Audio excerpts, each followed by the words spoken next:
All right, guys. All right, guys. So I want to do a training this morning about some of the things a lot of clients are asking about when it comes to lead engagement and breaking that silence when it comes to the ability to be able to engage your leads. You may be running Facebook ads, maybe someone has opt in, and maybe if people are coming to you asking about your business and you ring them back, you get what? Crickets. Okay, so if you're sick and tired of the silence that you're getting from your leads, and you're sick of silence, they're sick and tired of contacting them relentlessly and sometimes not being able to get back to them as soon as possible, or getting the response you're looking for, and then getting silence for a period of time, and then you probably feeling a bit deflated when it comes to I'm trying my best to try and get back these leads after my sessions and making sure that I'm getting back to these Facebook leads, and I want to help these people, right? So if you're kind of a bit tired of the silence that you're getting from your leads, I want to just break it down a little bit for you today and just putting a few perspectives in place. Okay, so one thing you got to understand is that if you're getting silence, want to break it down into a couple of different layers. So firstly, you're going to have people who will tell you that, I get really good response rates coming back to in my leads, and I say I call them straight away, and I'll get response straight away. Then you go to the other side of the spectrum where you're not going to get that kind of response. You're going to get people that will tell you that, okay, I contact them, I ring them, and they don't respond. Not silence. I text them, silence, and I message them, silence. And when you really dig deeper, when I jump on these consulting calls, and especially when I'm building on their automations and business and systems and AI, the few things I always find out as we go in deeper into this part of the understanding or dissecting what's actually happening is that number one, you need to really think about your speed of engagement. So if you've got cold traffic coming from Facebook ads and they don't know you and they haven't seen your business before, they haven't done what know what you're about, they've seen an ad on Facebook, it's very cold traffic. You're going to get a very, very little response rate when it comes to that. Not saying you cannot fix it, but I just want to, as a bit of an industry average, I was talking to a gym just recently. They're getting like 20 leads a week. They're getting like 10, 15, 20% response rate, conversion rates out of those leads.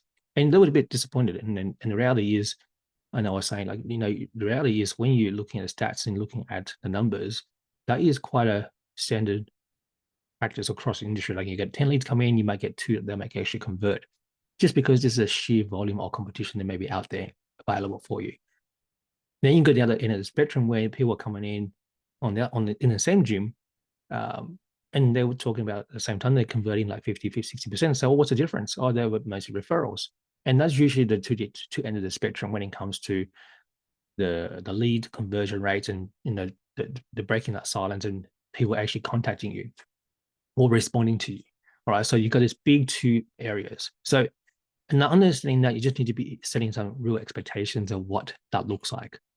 And the one thing that we want to consider when it comes to, really trying to make sure that you're able to get the best result when it comes to the ability to be able to optimize what you're doing in your business, you need to measure one, is your speed of response.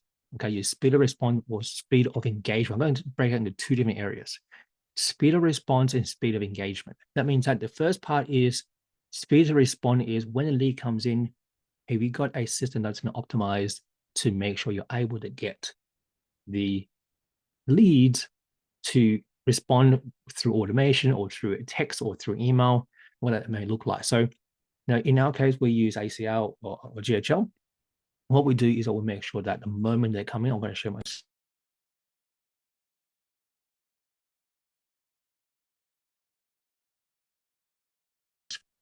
happens is that the moment that let's see, got the right screen here. The moment a lead opts in, they are going to jump into any kind of automation in here. Okay. So they're going to go into there and they're going to get a lead, a text or email straight away. Okay. That's speed to respond. That's an automated message that gets out to them and say, just contacting them. Facebook comes in and they're going to get information. They're going to get the text message, find the right workflow here, with the nurture. And that is what a speed to respond is. So if you have got a platform like this, then great, fantastic. You've got email, you've got SMS, and you got, all these conditions going out. Now, what we tend to do is that we tend to put in about probably a couple of messages within the first 30 minutes just to try and engage with them. And I know some people go, oh, that's too much, but we're not putting anything that is crazy and long. We're just simply just engaging with them. We'll get messages like, just a registering interest. I think pretty standard type of process. And then we just quick message saying, hey, just want to make sure that you haven't booked a call yet. And then also want to make sure that we've got the right person as well too. Okay. So you're putting these messages in place to make sure that you're able to get the right information for them, to make sure that you're engaging in conversation. That's a speed to respond. That's quite different to speed to engage, right? So you got to understand that when you're running a Facebook ad, the automation is going to always be able to respond to them very, very quickly. But engagement is when they text back. What happens after that? And do you have a system in place that is engaging with them the moment they respond, right? So they're two very, very, very different things. So you've got the speed to respond, which is the automation. Lead comes in, automation goes out. You're sending information. You might redirect them to a pre-sale type questionnaire, maybe a survey or whatever that may look like. That's a lead nurturing process. The engagement is where we implement something like an AI that allows you to be able to go in, and when they respond and you're not able to get back to them straight away, you're now going to make sure the AI assistant is in place that is going to respond to them the moment they come in. I shared a video this morning for one of our clients that we set up in BioClear, and that's exactly what we're doing. So they come into a website and they are going to have a website. So people are coming to their website and they're looking at, they live chat and go, oh, I want to have a chat to someone on there. Now, if you have a website in your business, like a gym, we know that you're not going to be able to jump on that live chat straight away. So your speed to respond is going to be okay, but your speed to engage is definitely going to be lacking. So that's just be very upfront here. So we know you're not going to be sitting there 24/7. Someone comes to your website, they opt in, you're going to engage with them straight away. Some if you can, some you can't. And that's just the way it is. And you got to understand that's unless you have a full-time staff member, even them are not going to be able to cover all the hours that you're looking to do 24/7. But having an AI assistant that can cover some of those timeframes may just be a real advantage because you're not able to get a response back straight away. I'd like to know more, right? Now you've got a website, you have a live chat, you have someone that's actually going to be able to respond to the moment they are able to engage with you. So if you're having some silences when it comes to following a lead, we get busy. And you get busy, I get busy. Sometimes I look at my phone call, I'll get like 5 missed calls after five back-to-back type Zoom meetings. I'm going to miss out on conversation. And that's going to be the way it is because you're going to be doing exactly the same thing. So having someone opt in and then you're not able to engage with them, it is going to definitely make a difference when you can have something in place, a tool in place that's able to engage with them the moment they're able to respond to you. That's the first thing to consider. So if you want to break that silence, think about whether you have got those things in place already. How fast you're getting to the leads by calling them, texting them, leaving voicemails. And then number two, making sure you've got the engagement tool in place to make sure you're able to get that response the moment they come in. Okay. Right. Point number two. Now, we know you're not going to be able to get them onto a phone call or conversion all the time.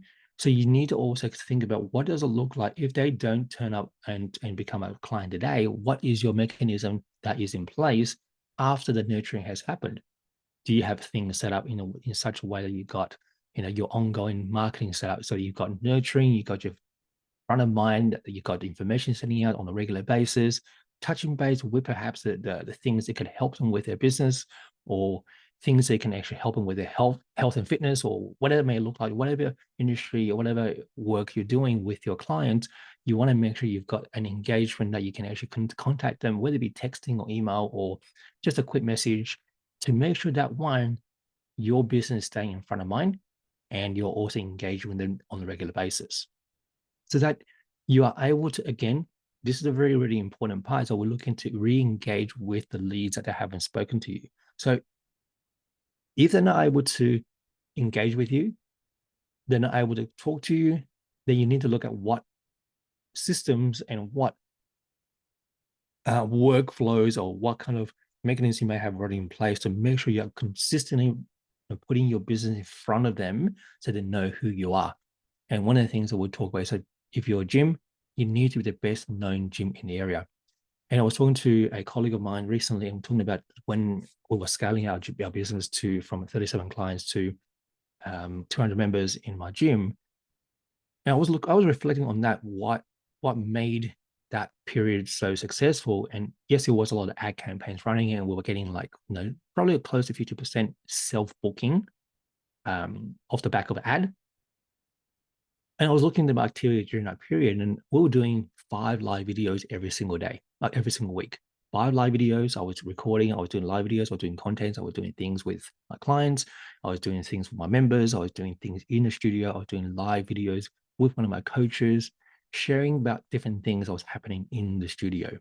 So there was a lot of activity on social, and there was a lot of activity in on that space. And when people are probably jumping on those leads, they are probably relating to things that we were doing in the gym. So and if they didn't convert, we had emails going out, once a week, continue to engage with them. I'll reach out to them once a month. So a lot of those things were in place to make sure that we are going to be the best known and well-known gym in that area in that period. Now we've been in the industry. I've been in that area for about 2-3 years. I'm not going to be the most well-known because there are plenty of other gyms been there for long periods of time. So that's one thing that I reflected on, that I was doing on a regular basis. And it was content that was passion of mine. Like, we were focusing on gut health, we were focusing on strength training. They were the topics we were talking about. We're talking about macro nutrients that would and the results we're getting for our clients. So we're talking about all those things on live and social constantly. And I want to show you just a couple of things here. And these are people I really respect when it comes to the industry. Like, if you're on Space, you know who Brian Marks is. And if you look at his following, you look at his social, you look at what he's doing, he's constantly on the social. He's always providing value in what he's doing, and he's always on the social media, and he's always talking to people about what is going on, right? So you can see everything on his social is all about him talking about a particular topic that is engaging a pain point for his potential client. If I review your social, and are you currently doing that? Now, that is one of the reasons that if you look at if you want to copy somebody when it comes to how you can get good engagement or good social presence, which is kind of what the third point we're kind of alluding to right now, the branding, your messaging, is that you need to look at what you're presenting yourself at. How are you being known in your community? I highly respect this person. I've followed Dan Martell a lot when it comes to building a SaaS business. And you look at what he does, an author will buy back your time. Highly recommend it if you haven't read it. But you want to look at, he's got 3x SaaS exits, $100 million holding company. So what he's a real deal. And you look at what he does and look at his content. He's always talking about the pain points that he is seeing in his potential leads and customers like myself, the struggles I go through when it comes to building a SaaS business. So the third point of what we're alluding to right now is that what is your branding and messaging about when it comes to the way you present yourself in the social, so that people, when they're contacting you or when they see your ad in the Facebook, they know who you are, they know what you're about, they know what problem you're able to solve. So between the social and between the ad copy, between your profile, and between all those things all together, are the message consistent all the way through? And then look at different Facebook profiles again. You look through this. Everything they are doing on their profile is all about things they're currently doing, what they're doing and providing value to the community or to the potential people they're working with. And it's really important to make sure when you look at your profile is it's not showing that, how you do your bicep curls, how you do all the things. Yes, they have important values, but are you specifically calling out the problems and the issues that your clients are facing when it comes to your ability to solve their problem? Okay, so let's break it down. So we've got the 3 things I'll talk about today. We've got, first thing, if you're having some issues when it comes to the ability to get the leads to respond to you, firstly, you need to make sure you examine whether are you responding to them the moment they come in. 5 minutes is kind of the time period we're looking at. Are you able to engage with them within 1 or 2 minutes of the engaging or responding to you when it comes to your business. That is a really important part. They're engaging with you now. Okay. So you're going to make sure you look at, are you able to get that engagement back? So are you doing that? Do you have an AI system in place that is making sure you're able to respond to them the moment they come in? And the second point is that, do you have a system that is constantly putting your business in front of them over a period of time so that you are going to be the best known business in your local area? So you are making sure that you are engaging with them, you're putting emails out there, you're putting in text out there, making sure you're engaging with them. And lastly is your branding. Like, what is your branding? What is the message? What do you do? What are you making sure that you're able to be known at when it comes to your local business? Are you making sure that everything you're putting out there in the content in your social is going to be engaging with a potential client and making sure they are able to engage with you regularly, and actually you are being known to be the person that solves their problem. Okay, so if you're able to get those things right, I know that you're going to have a much better response rate because you're a better known business in your local area, and you're going to be the person that people come to you and they see when they see your ad, they understand what you do and what you represent. And that's going to help you tremendously in terms of being able to convert the leads that comes in, as well as making sure you can get them into your business and becoming client. And ultimately, you're going to be helping more people because you have a service that you're able to solve, provide a solution for the problems that people have, and you're going to have the ability to make more money, serve more people, and ultimately be able to have a better business. So, guys, I hope you appreciate this particular training. Like, if you do want to reach out to me, more than happy for you to drop a comment in the live, and then you can ask any questions. Let me know, and there's plenty of resources I can provide for you. I like to share some of my learnings are through my own business, and also working with clients that we work with in the business and systems and automation and things like that. So catch you guys later.